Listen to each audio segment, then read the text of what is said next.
Nós vamos ler a palavra de Deus no livro de Gênesis. Falando nela, nós vamos conversar um pouco sobre a história dela.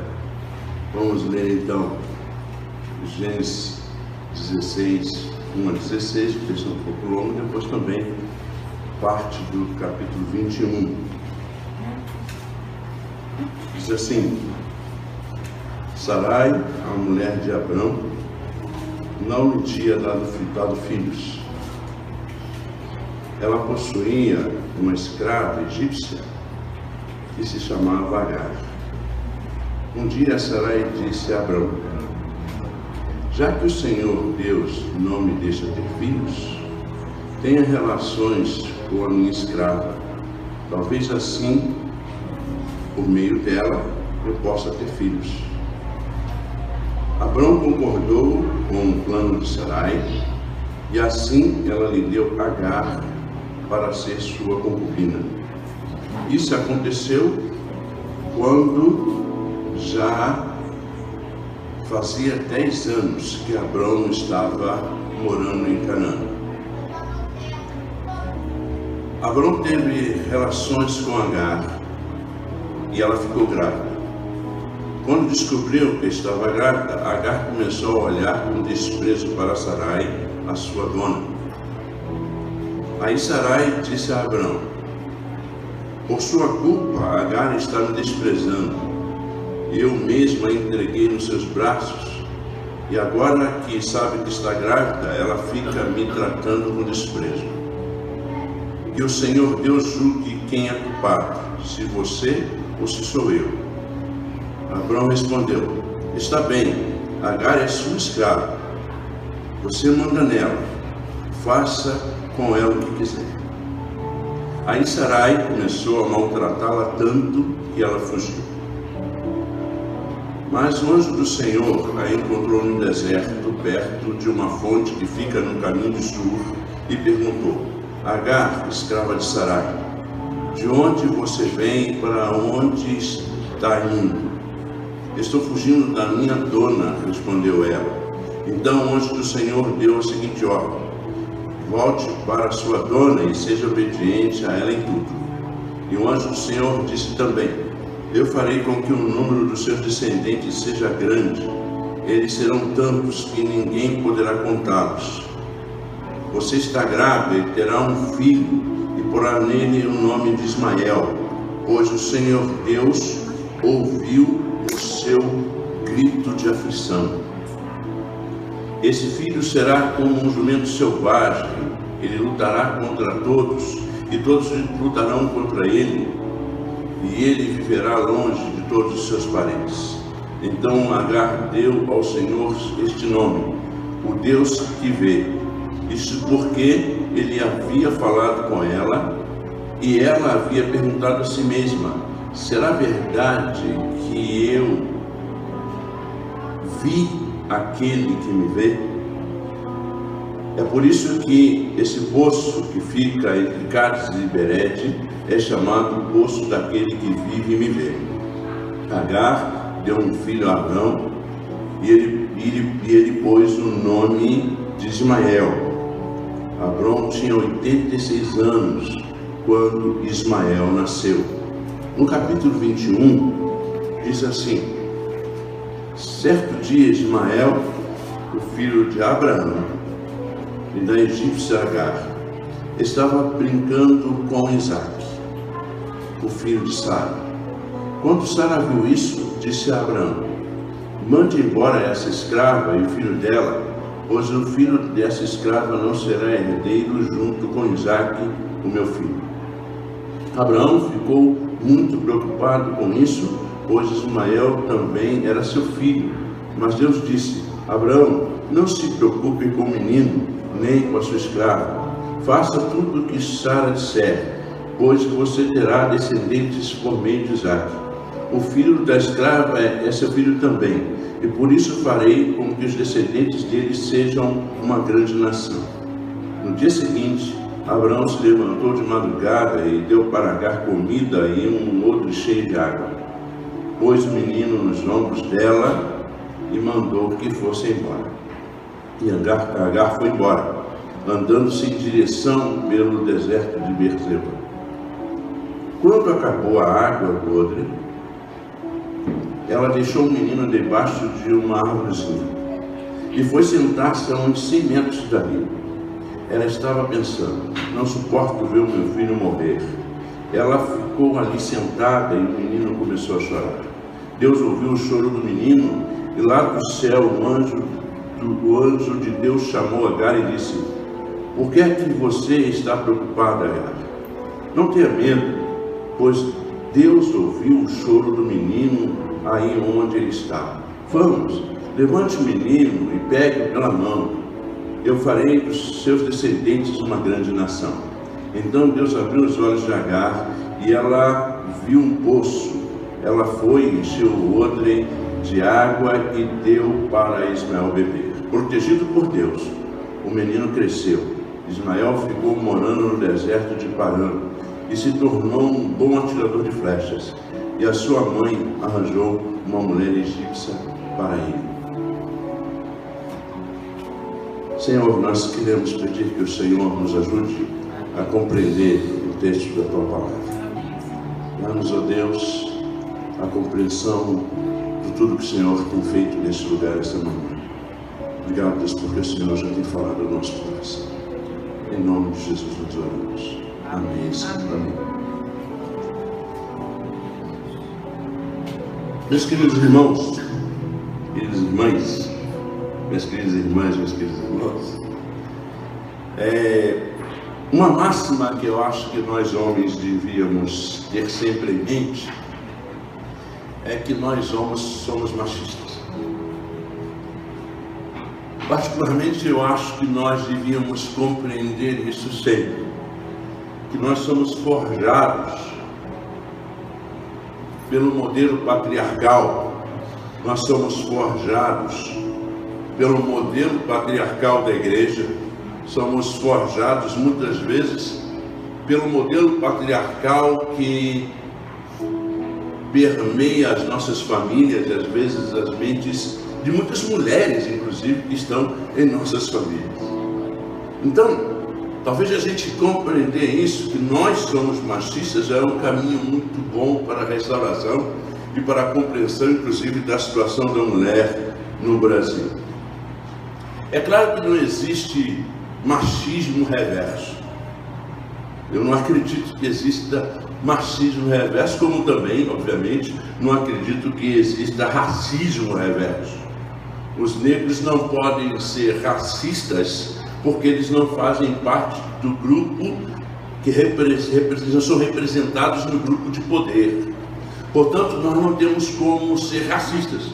Mas nós, como negros, temos capacidade, sim, de reproduzir o racismo que a gente experimenta. A mesma coisa acontece também com o machismo. As mulheres não fazem parte desse modelo hegemônico, patriarcal, mas elas podem também, de alguns momentos, reproduzir atitudes e ações racistas. Abraão estava preso no modelo patriarcal. Isso não o justificava, como o nosso machismo também não pode ser justificado, porque a gente nasceu numa perspectiva de patriarcado. A gente tem que estar constantemente lutando contra o nosso machismo. Mas Abraão estava circunscrito nesta situação. E é interessante que, olhando para a história de Abraão, a gente vê muitas das nossas próprias histórias no Brasil. Ontem estava vendo algumas pessoas meio que defendendo esse texto, defendendo Abraão, porque Abraão abandonou o seu filho. Não há defesa para quem abandona o filho. Aquilo que a gente chama de aborto masculino, não há defesa para quem aborta, para quem abandona o seu filho. Muitos desses que estão abandonando seus filhos, muitas vezes até ainda sem nascer, antes de nascer, de meninas de 13, 14, 15 anos, 18 anos das comunidades do Rio de Janeiro e São Paulo e em todo o Brasil, Essas meninas que muitas vezes ficam extremamente sozinhas e entram num profundo desespero, porque nem a sua própria família as aceita. E de repente elas ficam extremamente desesperadas. E algumas delas vão sim para clínicas clandestinas. E a gente sabe quanto que existem muitas meninas, sobretudo pobres e pretas, morrendo neste país. Então agora estão querendo criminalizá-las, porque fazem a opção de estar livres em seus próprios corpos. E aqui eu não estou defendendo a prática do aborto, não querendo nem falar sobre a prática especificamente. Talvez a gente tenha que pensar em alguns critérios para isso, não sei, mas o fato é que não dá para criminalizar uma mulher que faz esta opção, porque muitas delas foram abandonadas por seus maridos e as deixaram completamente sozinhas, sem ira nem beira, sem direção. A gente olha para Abraão e a gente vê Abraão com essa síndrome do patriarcado, e a gente vê Abraão cometendo esses mesmos erros. E é muito interessante porque você vê no capítulo 15 de Gênesis uma conversa de Deus com Abraão, e Deus conversa com Abraão dizendo a ele, fazendo uma grande promessa a ele, dizendo para ele que ele seria pai de uma grande nação. E é interessante que eles tinham costumes na época de cortar os animais em partes e colocar as metades uma de frente para a outra, e as pessoas passavam com uma tocha para ratificar aquela aliança, para ratificar aquele compromisso. É interessante que no texto Abraão não precisa passar. O texto mostra que uma tocha de fogo aparece e passa no meio daquelas metades daqueles animais, porque Deus mesmo se compromete com aquela promessa. Deus não é fiel a Abraão, Deus é fiel à sua palavra. Aliás, a gente tem que sempre refazer isso constantemente no meio das igrejas evangélicas, que tem muita gente aí dizendo que Deus é fiel a mim. Deus não é fiel a mim. Deus não tem que ser fiel a mim. Deus é fiel à sua palavra. E se Ele promete, Ele vai cumprir. Aleluia. E ele tinha essa compreensão, Abraão. Ele tinha essa compreensão. Era uma espécie de mandato cultural. Ele tinha isso já em mente. E aí, a Sarai, antes Sarai, depois virou Sara, a Sarai chega, se aproxima dele, depois de 10 anos. Já estava ele ali com 86 anos de idade. E aí então a Bíblia diz que a Sarai começa a conversar com ele e faz uma sugestão para ele, dele então utilizar-se da Agar. Eu tenho uma compreensão, e é uma compreensão afrocentrada da Bíblia, não é? Na minha perspectiva afrocentrada da Bíblia, a questão não é ficar procurando quem é negro na Bíblia. A minha questão é procurar quem é branco na Bíblia, porque a Bíblia é um livro de negros. Então eu vejo Sarai como uma preta linda, eu vejo Abraão como um negrão, eu vejo Agar, obviamente, sendo egípcia, como disse Sheikh Diop. O Egito era muito mais negro que é hoje, dessa África branca, depois das várias ocupações que lá existiram. Mas é interessante que essas famílias e essas pessoas negras, a gente percebe a Sarai reproduzindo também aquele modelo patriarcal, reproduzindo o modelo patriarcal. E ela então coloca a sua escrava para ser usada por Abraão. Era costume da época as mulheres terem as suas próprias escravas. Como a gente teve aqui no Brasil várias vezes, né? Tivemos aqui aqueles escravos que eram escravos da família, não é? E a mulher tinha esse mucama, né? Que se chama mucama. Ela tinha então essa concubina, essa mulher que tomava conta dela e fazia todas as vontades dela. Então na mente dela era assim: se eu tiver um filho através de Agar, é como se esse filho fosse meu, porque era uma vergonha para aquela época veterotestamentária uma mulher não ter filhos. E aí de repente então ela programa essa ideia e vai conversar então com Abraão. Abraão devia ser responsável pelos seus atos.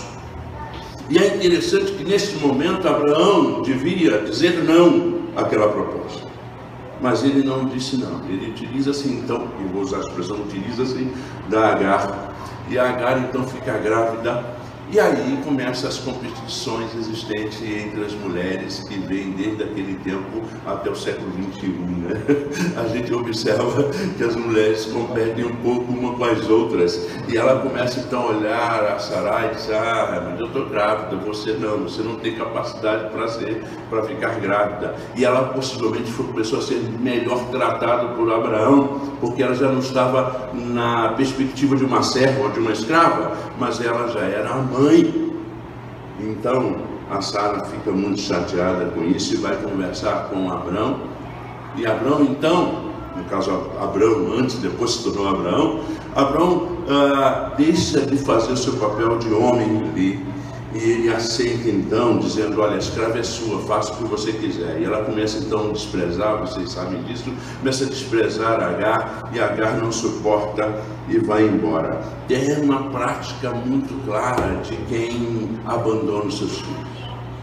Não me importa o que está acontecendo com eles. Abandonar os filhos não é da vontade do Senhor.